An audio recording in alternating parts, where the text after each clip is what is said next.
அவர்கள் நம்மை தனிமைப்படுத்தக்கூடிய ஒரு அரசியலை செய்கிறாங்க. பாலிடிக்ஸ் ஆஃப் எக்ஸ்க்ளூஷன் எப்படி செய்கிறாங்க அப்படின்னா, பிரதமர் மோடி ஒரு தேர்தல் பிரச்சாரத்தின் போகும்போது ஒரிசாக்கு போறாரு. ஒரிசாக்கு போயிட்டு தமிழர் இந்த மாநிலத்தை ஆள முடியுமான்னு ஒரு பிரதமராக நின்று அங்க ஒரு பிரச்சாரத்தை பேசுறார். பீகாருக்கு போனா தமிழ்நாட்டில் பீகாரிகளை அவமானப்படுத்துகிறார்கள், அங்கே துன்புறுத்தப்படுகிறார்கள்.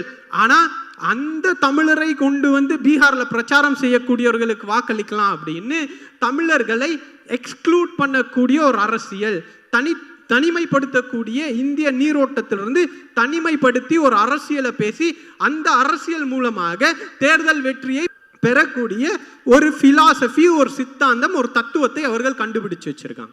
அதே மாதிரி மத ரீதியாக 2 எரும மாடு இருந்துச்சுன்னா ஒரு எரும மாடை கொண்டு போய் முஸ்லிம்கள் இடத்துல காங்கிரஸ் தந்துவிடும், இந்தியா கூட்டணி தந்துவிடும் என்று இப்படி தனிமைப்படுத்தக்கூடிய அரசியல்.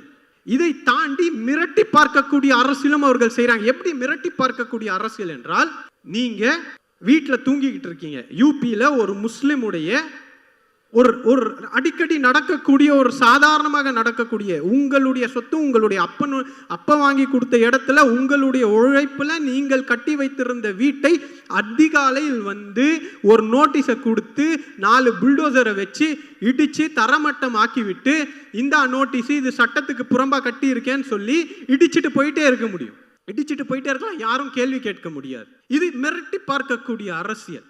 எந்த அளவுக்கு இது அபாயகரமாக இருக்கிறது என்றால், பாபா சாஹேப் அம்பேத்கர் கொண்டு வந்த இந்த அரசியல் அமைப்பை பாதுகாக்கின்ற உச்சபட்ச பதவியாக இருக்கக்கூடிய உச்ச நீதிமன்றத்துடைய தலைமை நீதிபதியின் மீது செருப்பை தூக்கி வீசிவிட்டு தைரியமாக வெளியே வந்து இது ஆண்டவன் கட்டளை அதனால் செய்தேன்னு சொல்லக்கூடிய துணிச்சல் இன்றைக்கு இருக்கிறது.